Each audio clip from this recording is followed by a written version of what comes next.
Good morning বন্ধুরা, Amit style ব্লগের পক্ষ থেকে আপনাদের সবাইকে স্বাগত। আজকে একটা ব্লগ ভিডিও আপনাদের সামনে আনতে চলেছি। সেটা হচ্ছে যে আমার রান্নাঘরটা করতে চলেছি। তা রান্নাঘরটা অনেক দিন হয়ে গেছে, কিন্তু রান্নাঘরটা মানে করে উঠতে পারছি না। কারণ লোকে কথা দিয়ে আসছে না, কেউ হয়তো ল্যাপা পোছার জন্য ঠিক করি, তারাও আসে না। আর তার জন্য আমার ঘরটাও তাড়াতাড়ি করে কমপ্লিট করতে পারছি না। তা আজকে ভাবছি সন্ধ্যা নিজে লেপবে, আর আমি উপরে গিয়ে যে বাকি কাজটা আছে মটকা মারার কাজ, সেই কাজটা আমি আজকে করে সারবো। তো আজকে ভিডিওটা দেখতে থাকুন আপনারা সবাই। ভিডিওটা অবশ্যই আপনাদের কাছে ভালো লাগবে, আর লাইক শেয়ার করবেন, অতি অবশ্যই কিন্তু সাবস্ক্রাইব করবেন। আজকে আমরা শুরু করেছি রান্নাঘরের একটু কাজ, এই ল্যাপা পোছার কাজ। আজকে আমরা দুজনাই লেগেছি। আর এই যে বাঁশ দেখছেন, মটকা মারতে হবে। মটকা মারার কাজটা আমাকেই করতে হবে আজকে, কারণ আপনারা বুঝতেই পারছেন অনেক দিন হয়ে গেল রান্নাঘর নিয়েই লেগে আছি। সময় লোক আসে, সময় আসে না, তার জন্য একটু অসুবিধা সেটাও। তো এখন ভাবছি যে আমাদের নিজেদের না করলে হবে না, তার জন্য সকালবেলা লেগে গেছে সন্ধ্যা কাজ করতে। আর আমি এখন উপর উঠবো, আমার কাজটা সেরে নিই। তোমার আজকে এখানে হয়ে যাবে? আমি আজকে চেষ্টা করব পুরোটা লিখে দেওয়ার। এইগুলোকে ঘুরিয়ে, এইগুলোকে একটু ঘুরিয়ে তুমি এখানে ছাড়ো। তাহলে আমি উপরে ওই 3 থেকে মেরে দিয়ে 3 পিস বাঁশ লাগবে, কেননা মটকা তো আমার এখান থেকে একটু মাটি এনে দেব। মাটি এনে দেবো। দিয়ে ছাঁচে ছাঁচে সমান করে তারপরে লেপবো। এই যে এতটা করেছো? হ্যাঁ, এগুলো তো আমি কোদাল দিয়ে করছি, এটাতেও করছি। এখন এটা দিয়ে একটু সমান করব, আর যে যেটা সমান নাই, একটু চুলিচু আছে, সেই জায়গা মাটি দিয়ে একটু সমান করে লেপে দেবো।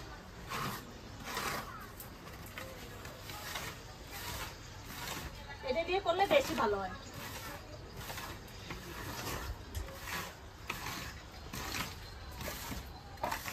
কতটা সমান হচ্ছে, সমান হয়ে হয়ে এখানে মা লেপবে।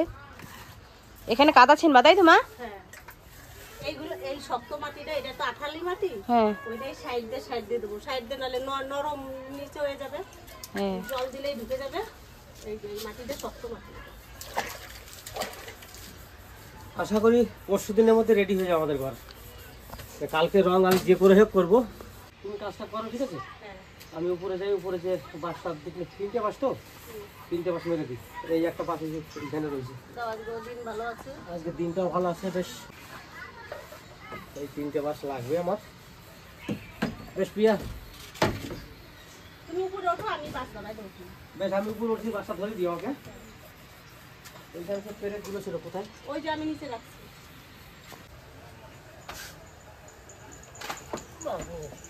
আস্তে। কোনটা দেবো? হ্যাঁ, কোনটা দেবো? এই যে এটা।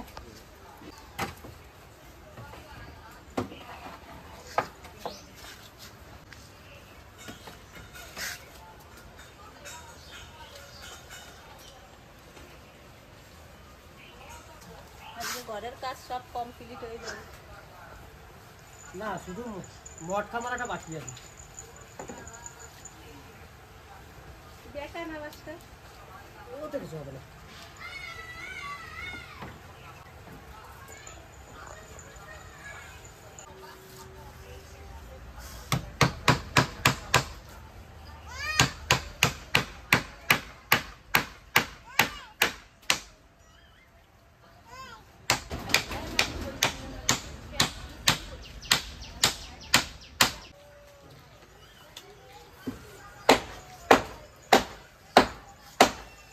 এর মধ্যেই কিন্তু ঘেমে গেলাম একবারে। কি গরম পড়েছে, এই গরমে কাজ করা খুব কষ্ট। আর আমাদের কাছে আম দেখুন, সব ঝুলে ঝুলে আছে।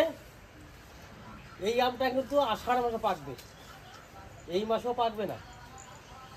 আর ওই গাছের আম কিন্তু পুরো পেকে প্রায় গেল। ও গাছের আম আর বেশি নেই, পেকে পেকে পড়ে যাচ্ছে সব। একটা তো মারা হয়ে গেল উপর একটা, এবার সাইডের দুটো মারতে হবে, কিন্তু বাসটা তো বেঁকে গেছে মনে হচ্ছে গো। সিলিপ তো বাস, ভয় লাগে। সাবধানে করো।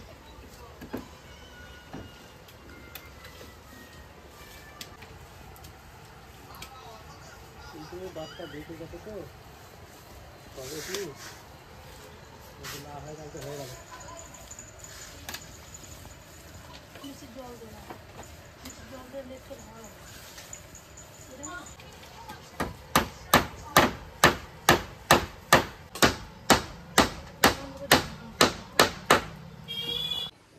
তাহলে বন্ধুরা আমার কিন্তু উপরের কাজটা কমপ্লিট হয়ে গেছে। যে মটকাটা মারতে উঠেছিলাম সেই মটকাটা মেরে আমি কমপ্লিট করলাম। তা উপরের কাজ কিন্তু আমার শেষ হয়ে গেছে, আর উপরে কোনো কাজ নেই। এবার আর উপরে রং করার শুধু কাজ আছে। কালকে রং করার মিস্ত্রিরা আসবে, তারা এসে রং করবে। আগে নিচে আর খুঁটি যেগুলো আছে সেগুলো করে নেব, পরে আমি উপরটা করব। তা দেখুন উপরের মটকাটা কিভাবে মেরেছি। এই দেখুন মটকা মেরেছি। তা এই যে ভিতরে একটা বাঁশ আগে চিত করে দিয়েছিলাম, তার উপরে এই একটা বাঁশ, দু সাইডে দুটো দিয়েছি। এর উপরে জল পড়ে এই দিক দিয়ে নিচে চলে যাবে, আর এর উপরে জল পড়ে এই দিক দিয়ে চলে যাবে। আর মাঝখানে যে জলটা পড়বে সেটা ওই বাঁশে হয় ওই সাইডে, নইলে এই যে আমি যেদিকে বসে আছি এই সাইডে পড়ে যাবে। এই আমার মটকার মারা কাজ শেষ। এইবার হচ্ছে রং করার পালা, কালকেই করে নেব। আর আমগুলো এখন তো পাকবে না, পাকা দেরি আছে, কিন্তু আমার গাছে যে বাতাবি লেবুগুলো হয়েছে দেখুন কত বড় বড় সাইজের। এই দেখুন উপরে ছোট আছে, ভিতরে অনেক বাতাবি আছে ভিতরে। আর এই বাতাবি গাছটা প্রচুর বাতাবি হয় আমাদের। এই দেখুন এবার নিচে যাব, দেখি সন্ধ্যার কতটা হলো। সন্ধ্যার কাজটা হয়ে গেলে নিচের কাজও শেষ, উপরের কাজও শেষ। আর হয়তো 2-3 দিন লাগবে, তারপর থেকে রান্নাঘরে আমরা শিফট হয়ে যাব রান্না করার জন্যে। তা আপনারা রান্নাঘরে যখন আমি আসব তখন আপনারা বেশি বেশি করে লাইক করবেন, শেয়ার করবেন, আমাকে সাবস্ক্রাইব অবশ্যই করে দেবেন। আপনাদের উপরেই আমাদের নির্ভর। তা চলুন এবার নিচে যাব। এই যে সন্ধ্যার এতটা হয়ে গেছে, আর এই সামান্য বাকি আছে। এটা কিন্তু ফাইনালি নয়, এটা আজকে শুধু মাটিটা ধরে রাখা হচ্ছে, সমান করা, তাই তো? আরো সমান করতে হবে, এখনো উঁচু নিচু আছে। এরপরে গোবর দিয়ে মাটি দিয়ে লেপে তারপরে সমান করতে হবে। তার মানে এখনো তিন দিনের কাজ আছে নাকি এখানে? 2-3 বার লেপা শুরু করতে হবে। দেখি আজকে যদি মাটি শক্ত হয়ে যায়, যদি পাড়া দেওয়া যায়, আজকে উনুনটা ইয়ে করে রাখবো, পেতে রাখবে, করে কেটে রাখবো। তাই হচ্ছে লেপা পোছা। আর কালকে এই উপরটা রং করব, তারপরে খুঁটি এই সাইডে যেগুলো ড্রেসিং মারা আছে এইগুলোকে সব রং করা হবে। আর আমি উপর থেকে এখনই নেমে এলাম, নেমে এসে সন্ধ্যাকে একটু মাটি দিলাম। তাহলে আর কত সময়, বেশি সময় লাগবে না, না? এই তো এটুকু লেপে বেরোবো। বেশ, বেরিয়ে যাও। এই যে আমার লেপা আজকের মতো কমপ্লিট। এরপরে কালকে রং করবে, রং করার পরে উনুন করা, আরও লেপা, তারপরে উনুনের রান্নাঘরের কাজ পুরোপুরি শেষ হবে। শেষ হয়ে গেলে তখন আবার নতুন করে প্রতিদিন রান্নাঘরেই দেখা হবে। তাহলে আজকে তো বাজারে যায় নাই, রান্না বান্নার সেরকম কিছু জোগাড় যন্ত্রী নাই। আজকে একটা কচু কাটি নিয়ে এসি বন মাঠের থেকে, চলে আসলাম রান্না করতে। তা ভাবছিলাম কচু আনবো, তা পিয়া বলছে না মা এত কষ্ট করে লেপা পোছা করেছো, তা আজকে আর কচু আনতে হবে না, সোয়াবিন আর উচ্ছে ভাজাই করো। তা আমি আজকে সোয়াবিন রান্না করব। তেল দিয়ে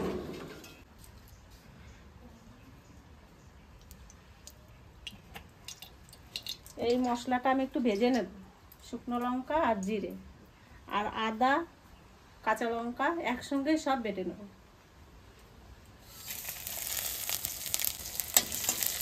জিরা ভেজে নিলাম, জিরা আর লঙ্কা ভেজে নিলাম, আর একটু তেল দিয়ে দেবো। সোয়াবিনটাও ভেজে নেব, সোয়াবিনে একটু তেল বেশি লাগে। একবারে ফোড়নে আমি তেজপাতা দিয়ে দিচ্ছি, জিরা তো আছে তেলে।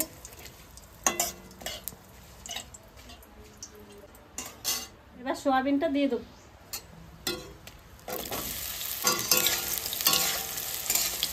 সোয়াবিনটা সুন্দর করে লাল লাল করে ভেজে নেবো, আলুটা দিয়ে দেবো। আর আলুটা আমি সিদ্ধ করে নিচ্ছি। পিয়ার বাবা যখন আজকে সোয়াবিন খাবে, উনি তো আলু ভালো খায় না, যদিও বা একটু খায়, আমরা সিদ্ধ করেই করি সেটা।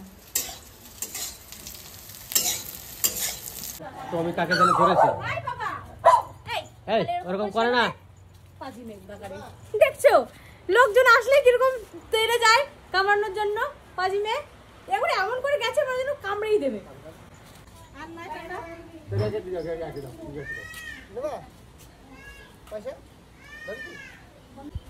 শাপলা দিলাম 1 বান্ডিল। ও টাইমে শাপলা, বর্ষাকাল এখনো আসে না।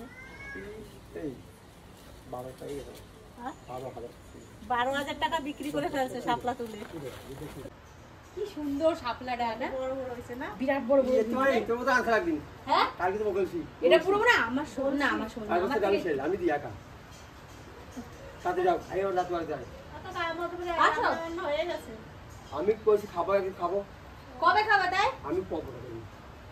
তুই কবর না, এটা আমার মামা বাড়ির দেশ দিয়ে আইছে। আমরা কাকা কাকা বলি। আর কাকার বাবারে আমার খুব দাদু মানে খুব ভালোবাসতো আমার এই দাদু।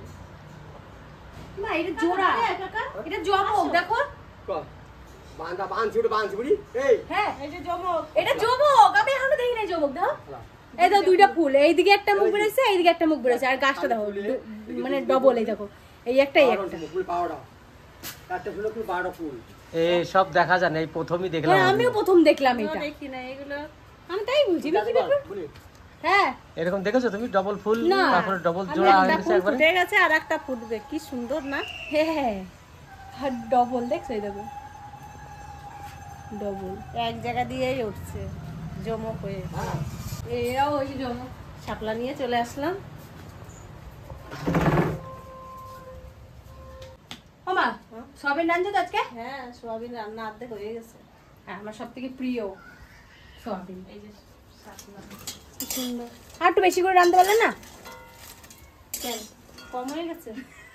আরো বেশি খাইতাম। তোরে যাচাই দেবো। আমার যাচাই দেবে।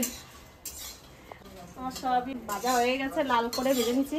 এবার আলুটা দিয়ে দেবো, এই সিদ্ধ করা আলুটা দিয়ে দেবো। আজকে ফোড়নে আমি পেঁয়াজ দিই নাই, এই যে পেঁয়াজটা এখন দিয়ে দেবো, আলুর সঙ্গে কষানো হয়ে যাবে। এবার লবণটা দিয়ে দেবো।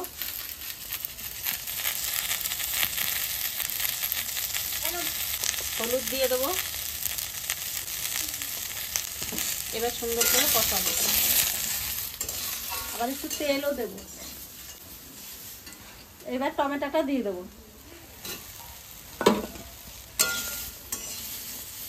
এবার আস্তে আস্তে কষানো হোক, এদিকে আমার মশলাটাও বাটা হোক।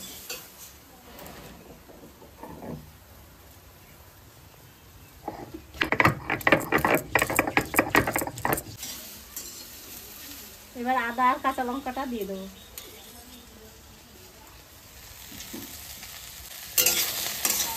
এবার একটু তেল দিয়ে দেবো।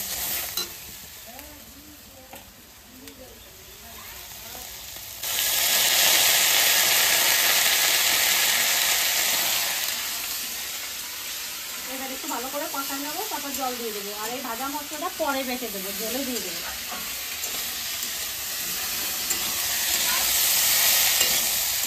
এবার খুব সুন্দর করে কষানো হয়ে গেছে, এবার আমি জল দিয়ে দেবো।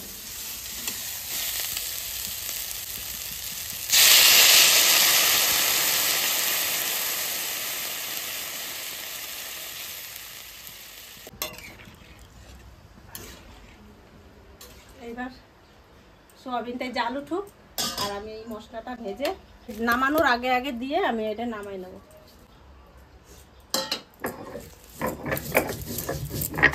আমার সোয়াবিন হয়ে গেছে, এই যে ভেজে রাখা মশলা, এর মধ্যে একটু গরম মশলাও দিয়েছিলাম, গোটা গরম মশলা বেটে দিছি। সোয়াবিন রান্না হয়ে গেছে। আমাদের রান্না বান্না হয়ে গেছে, আর আমিও কিন্তু একবারে স্নান টান সেরে চলে এসেছি। এবার খেতে বসবো। কি কি রান্না হয়েছে দেখি। এখানে তো উচ্ছা ভাজার ভাত দেখছি, সোয়াবিন আর কিছু না। আর কিচ্ছু করনি। তার মানে আজকে একটু কাজ করা হয়েছে তো বাড়িতে, রান্নার টাইম পার হয়ে গেছিলো, আর তার জন্য একটু তাড়াতাড়ির মধ্যে সোয়াবিনের তরকারি শটে খাটে শর্টে খাটে রান্না সেরে দিয়েছে, তাই তো? এই হচ্ছে আমাদের সোয়াবিনের তরকারি। পিয়ারে সোয়াবিনের তরকারি দিচ্ছ? এই হচ্ছে আমাদের সোয়াবিন খাওয়ার পাগল।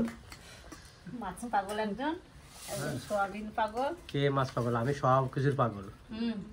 চা পাগল। কেমন রান্না হয়েছে? খেলি একটু দুখানা কিনে নিলাম সয়াবিন। তোমাকে দিচ্ছে এবার। আমাকে দিচ্ছ, দাও।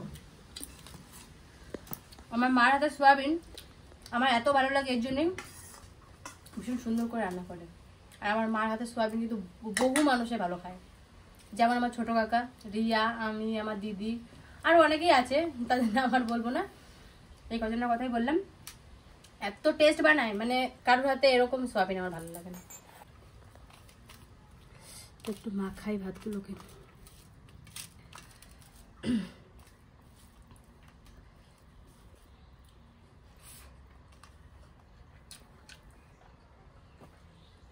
অমৃত লাগছে, খুব ভালো লাগছে না? হেভি টেস্ট হয়েছে। তার রান্নাবান্না খুব ভালো হয়েছে, খারাপ হয়নি। আর আমি তো সয়াবিন পাগল নয়, পাগল হচ্ছে পিয়া। আমি মাছ মাংসটাই ভালোবাসি বেশি। তা আজকে রান্নাটা খারাপ হয়নি। সয়াবিনটা ভালোবাসতাম না, কিন্তু খেয়ে দেখছি খারাপ না, খাওয়া যায়, কোনো অসুবিধা নেই। আমি খুব কম খাই সয়াবিন। আর সয়াবিন খেলে এই যে নরম হয়ে গলে গেছে না, আমার কাছে মনে হয় এর থেকে একটু শক্ত থাকলে ভালো লাগে খেতে। যাই হোক, ভিডিওটা আর বাড়াবো না, এখানে শেষ করবো। আপনারা দেখতে থাকুন ভিডিওটা। আর এই গরমের মধ্যে সবাই ভালো থাকবেন, সুস্থ থাকবেন।